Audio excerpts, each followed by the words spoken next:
You ever have a client that's straight up telling you they trust you? They want your leadership. They want your guidance, but their behavior says they don't trust you, and maybe they don't want your guidance. That's exactly what we're getting into today on Commissioned. I'm Todd Tramonte. I've been running a team and a brokerage and a coaching company out of Dallas, Texas for 20 plus years. Right here with me is Ian Daniels, our day-to-day team lead and a coach at Regs as well. And we're going to be discussing what we do in this situation. You can't necessarily always avoid this situation, but what are we coaching our clients on? What are we telling our team members? And what have we done when in this situation? What you're going to walk away with is a handful of actionable strategies to avoid this ever happening as much as you can, to identify what types of distrust we might run into, and then exactly what we can do to reestablish trust, to take leadership in these scenarios, and when the time is right, to exit the relationship. Again, this is Commissioned. Stay tuned. Let us know how you like it. Check out all the other episodes, but today we're talking about what happens when the client is telling you they trust you, but they're acting like they don't. So this can be one of the most kind of gut-wrenching, uncomfortable, infuriating situations in real estate, especially for people like our clients, our audience, and our agents that we know are the top 10% or better. They're working really hard. We know that you're giving your life away to provide value to clients. So when they act like they don't trust you, it can really hurt. It can really be discouraging. And a lot of us are thick-skinned and we're not used to saying that we're hurt or we're sad, but it kind of sucks when you're dedicating your life, your career to somebody and they're acting like they don't trust you. So I was on a coaching call very recently with one of our amazing broker team leader clients, and she was talking about how she had a client who was telling her that he trusted her, but he asked nonstop questions. Everything she would say, everything she would point out, every guidance she would give, he would ask 1,000 questions. So the first thing we all need to do in this situation is identify, is this really lack of trust? Some people just have that personality that they're going to ask 1,000,000 questions. Some of us are so confident in our leadership that we receive that, we interpret that as a lack of trust. And on some levels, maybe it is. And on some other levels, maybe we just need to acknowledge there are certain types of clients that are not the best fit for us.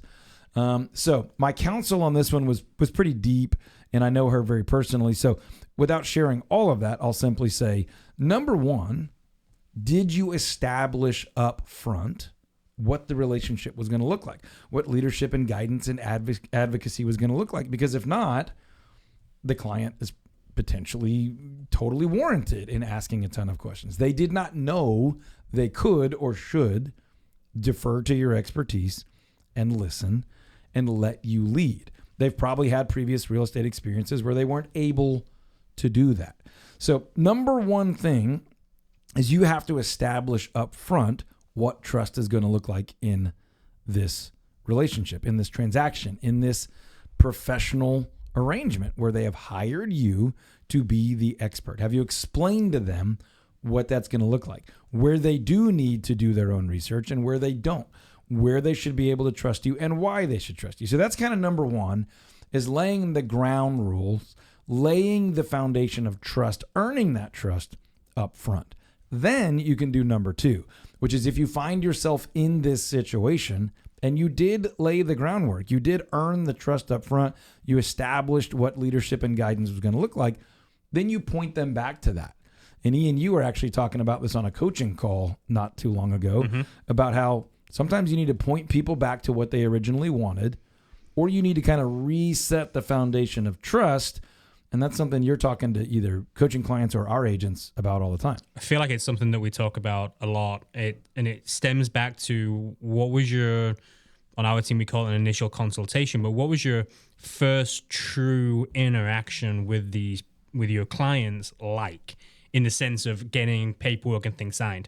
Did you fully understand the core motivations around why it is they're doing what they're doing, whether that's selling or buying? Did you get deep enough to get beyond just the simple layer of because we want to get some money, because we want to sell, because we want to upsize, downsize? Like, those are like very surface level answers for the most part. Yep. how deep did you get? Okay, so let me be able to understand them more. Let me try to make the connection, and you tell me if I'm not making the connection well. We're talking about when a client doesn't trust you, or at least is acting like they don't trust you. But you're talking about going back and revisiting their initial motivation, their goal, their plan. Can you connect those two for listeners? So I think they go together, right? Because if somebody's unwilling to truly unpack with you why it is that they're doing what they want to do they really trust you? Yeah, and Did you build that level of trust with them from the initial phone call, from the initial time you get together? Yep. Has that been built enough for them to trust you with their reasons? I'm glad you said both of those things, because part one is about them and part two is about you. Part one is if they don't trust you enough to share what's really driving and motivating them, then they already don't trust you, right? So you never had it. Part two is if you didn't lay the groundwork of trust enough, well, then you never earned it, right? So one is about them, and they were just never going to trust you, and you should have caught it. Number two is about you, and you didn't put in the work, set the expectation, or earn their trust, or establish what this is going to look like. Therefore, their behavior is either untrusting or it appears untrusting. Now, I already said it before, but I will say it again quickly. Just because someone asks questions doesn't mean they don't trust you. But it is a sign that they're not fully trusting and relying on your expertise. But questions isn't the only way this thing crops up. I know you were with one of our agents also very recently. The issue wasn't like, I don't trust your knowledge, I don't trust your expertise. The issue was another friend involved, or another professional kind of on the periphery. You want to talk about sort of that variety of a client that may not trust or act like they don't trust, and then we can talk about what we would do in that situation. Yeah, I mean, I'll just say, like, on our team, we specialize on roles, right? So our marketing specialists specialize on listings. Our buyer specialists specialize on helping buyers. In a certain situation, a super close friend of one of our marketing specialists asked them to help them sell the house. Great. But they're also looking to purchase a house. Well, also that's going to get referred to one of our buyer specialists. Well, the client didn't necessarily want to have a full sit down and conversation with the buyer specialist. They just wanted to go see the houses and get the paperwork done. And they were like, no, we trust you guys. Red flag number one. We trust your team. We trust all the agents involved. We know one a lot better than we know the other one, but we know you. So we absolutely trust everybody involved. Let's just get all the stuff done and let's just go off and do it. And the reality was that while they did trust both parties, because of the relationship, the deep relationship with one of the agents, they would always go back to that agent to say, hey, this is what so-and-so said. Would you agree with that? Yeah. So really quick to paint the picture, this is a seller and a buyer, same family. They're selling and buying, and they have one of our agents on the sell side and one of our agents on the buy side. That's what we do. We specialize. One agent they have a long-lasting relationship with, so they're just deferring to that agent more. Yeah. What would have fixed that is what we already said. If we had established that trust and the way this is going to play out better on the front end. Ian explained very logically. These people said, no, we already know you. We already trust you. We already met with the selling side. We don't need to also meet with the buying side. And we as a team did not do a good enough job of requiring, but also communicating the value of that separate discussion, the laying of the groundwork on the other side, communicating expectations, building trust, earning trust on that side. And everything's fine. But it was one of those situations where one of those agents felt like they didn't have the full trust of the client, and maybe they didn't, but it wasn't for any negative reasons. It just was a poorly managed positive situation, and it wasn't even that poor. But it brings up lots of different ways this scenario where you have a client that doesn't trust you, or it feels like you have a client that doesn't trust you. I want to propose another one, Ian, and get your 2 cents, and then I'll share mine on what we would coach, one of our coaching clients or one of our team members to do. Okay, let's just use a buyer again. So you're a buyer specialist. You have a buyer. You've been out seeing properties. You've been out making offers. And every time you suggest an offer price and offer terms, they want to change it. Every time. Yep. Every time. And you're saying this is why, these are the reasons, this is the data, this is the market, and they're saying this is what we want to do, this is what we're going to do. What would we coach an agent or team member to do in this situation? Repeatedly, they're providing expertise, and the client is simply saying, this is what I want to do, this is what I'm going to do. And it's not what you're recommending. Yeah. I've had this situation with one of our team members, and I remember they called me about it, and they were like, they keep saying this is what they want. We find it, and then they change their mind over and over and over again. And my advice to the agent was, you need to get them both on the phone, not on a text message, not on an email. You need to get them face to face. Schedule a Zoom, schedule an in-person. And you need to reestablish from the ground up, what are we doing? Okay, so that's back to a different version of what we said before. Reestablish what they want, make sure we're on the same page, clarify expectations. I want to point out a different aspect of that one. So this is, now we're dealing with the fact that you're providing expertise and they are not using it. Okay, but we've not yet executed or ratified a contract. Okay. So I'm coaching this person to let the client go. Yes. Okay, now they should have the conversation first. They should have the conversation of, like, I'm at the point where I'm going to say we shouldn't be working together. Yeah. And that's going to be preceded by, hey, just checking in. We said this initially. And then as we get going, you guys are not following the guidance that you told me you wanted. You said you trusted, you appreciated that this would be the process, that I would provide data. We would do the research, not just basic comps. We do a full market evaluation. I would make recommendations on offer prices and strategy.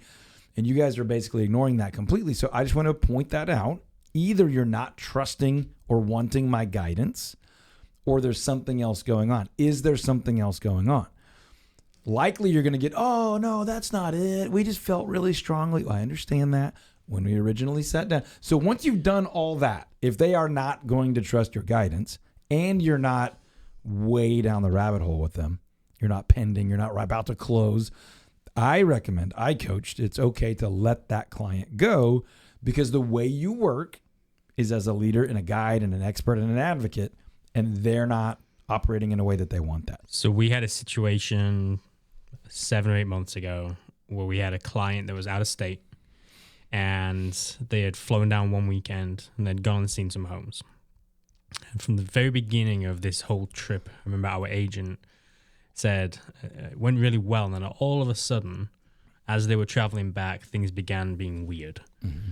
And we had this exact same conversation. And I had said to him, you just need to reach out to them and see what's going on. Remind them of what the process was when you first got together. So he called him and he was like, hey, look, when we first talked, I told you this is what the process was that's best for you. Mm-hmm. I told you that this is how I'm going to lead you. This is how I'm going to guide you. These are the things I'm going to do to represent you. And you're pushing back against all of it. Mm-hmm. And the guy's reaction was, well, yeah, because I think I know how to do this. Mm-hmm. And he's like, so you're saying that I don't know how to do this? Mm-hmm. He said, no, well, that's not what I'm saying. And I'm like, so you're going to let me lead and guide you and advocate for you in the way that I initially said? And he was like, I don't think I can do that. Yep. And I just went, okay, I'll just send over termination paperwork. Yeah. Wish you would have said that before we dedicated a day or a weekend to you. And again, look, anytime that happens on our team, we are immediately saying, okay, what can we do better so this doesn't happen again? We don't want our agents out showing a bunch of property and investing time and energy and caring for people that aren't going to trust them. It's also not about just a battle over authority. Like, if someone won't follow every single thing I say, then they must not trust me and they're the worst. That's not what we're saying. We are trying to get very specific on what happens. And this does happen in a business, in an industry where we ask and really need to deliver world-class value. We ask and really need a tremendous amount of trust from the client. They need to know that we have the expertise, we have the experience, we have the community, we have the people around us, the technology, the resources to go and provide world-class value. Now, if you're listening here, you also want to provide world-class value, or maybe you found the wrong podcast. But my point is, our people want to deliver maximum world-class ideal value, and that does require trust. You're not going to be a door opener. You're not just going to follow the lead of your client and hope to get a deal done and earn a commission. That's not what we do here at Commission. It's not what we do on the Todd Tramonte Home Selling Team. That's not what we teach and coach at Real Estate Growth Systems. That's not what high-level, world-class, awesome people do. So at times, you need to recognize it and cut the cord and just say, hey, it seems like either something has changed or maybe I failed to communicate this clearly, but the guidance I'm providing, which of course is based on what I think is best for you, you're not following it. And I don't want to be a part of you making some decisions that I don't think are best for you. So we either need to get back on track or I will gracefully bow out and you can lead yourself or find someone that will let you lead. But I don't think that's wise. And I'm no longer participating. The interesting thing is, that sounds really scary for people. Yep. And it is. Oh, it's so like freeing. really scary. It's scary though in the beginning, Yep. right? And so the first time somebody has to do that, they're like, hey, is this really the right decision to make? Yep. And I've never come across any one of our agents in any situation where they've had to let a client go, where they haven't simply gone, that was the best decision I've made. Yeah, huge deep breath. Oh, I so realized glad I did it. how much time that was going to take and nothing was going to come of it. I think the scariest part about that, and again, just to recap what we're talking about, the scariest part about having a client that is generally cool, but is not trusting or showing signs of not trusting you, and you've clarified, you've established, you've reestablished, and it's just not going to work. The fear of letting them go, of course, is, well, now I don't have a client. Some people fear even more than that word's going to get around, that they're like firing clients or that they want to boss their clients around. Good. Yeah. Now, the right people that want an expert to lead them are going to hear that the right way. Wow, that agent was willing to let a client go, and they have a very specific way they do things. That's going to attract your ideal client, which isn't necessarily the purpose of this episode. But as we wrap things up, here's what we're talking about. We're talking about when you are working hard, you're full-time, you're leading a team, or you're a high productive agent, and you are yourself wrestling with and dealing with earning the trust of clients and keeping the trust and honoring that and being worthy of it, but also holding the line that when you never earned it or for some reason you've lost it, that you're going to address it, you're going to reestablish it, or you're going to let that client go. If you're a broker or a team leader and you're coaching people towards this, it's exactly what we just said. It's really scary for people. It's scary to let go of income. It's scary to let go of a potential referral source. But what we've seen 20-something years into running a team and coaching agents and all that is it's one of the most freeing things. It builds the confidence of your great agents, and it's actually a great reputation to have out in the marketplace. Somebody might tell someone, actually, my agent let me go because I wanted to do it my way and I wasn't willing to trust his or her way. And honestly, I think they're great, but I didn't want to work that way. Here's the other thing too. If you do this well and you can reflect back critically on the people that you let go, it will help you to realize who to work with in the future. Yeah, and who not to work with. And who not to work with in the future. I do this with our agents when they first begin and they're setting appointments and they're realizing that the show up rate is not great in the beginning. And so I kind of let them get about 10 in, and I'll sit down with each and every one of them and be like, okay, let's analyze the 10. Okay, what's this situation? What was this situation? What was this one? And then we start seeing the trends, and then they're like, oh. And it's so painful as a leader when you know what's happening and you just have to let it happen. We have a new agent on our team right now and kind of working up one right now, and everybody's like, man, you're putting a lot of effort into something that's just so unlikely to be. Like, nope. That's got to happen. Yep. That's part of the journey. So whether it's you or it's the people that you lead, this is going to happen. The better you get, the less it will happen. The less you'll have people whose trust you can't earn or whose trust you might have lost or who allow some external factor to cause them to lose trust. But you need to be prepared for it. And this should have been and can be a great resource to you and your team. So hold the line, my friends. Hold the line. Do the work to earn the trust and then hold the line and require it. Lead well. And if it falls apart, let it go. Make room for more people that you can deliver world-class value to. Hey, if this episode has been valuable to you, go ahead and give us a review. Share this with somebody that you think it could help grow and improve their business, not only their income, but their impact. And my final thought here is if you do this well, not only will you have more income and make more money, but the impact you can have on people. The scenario where you might have lost trust and you earn it back is probably a deeper, more valuable, more impactful relationship than many of the relationships where you never had the speed bump along the way.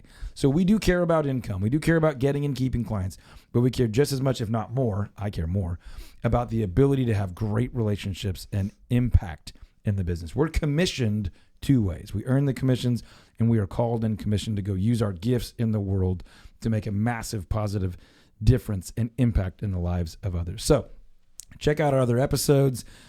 Give us some feedback on this thing. Leave us a review. Share it with a friend, and we'll see you on the next one.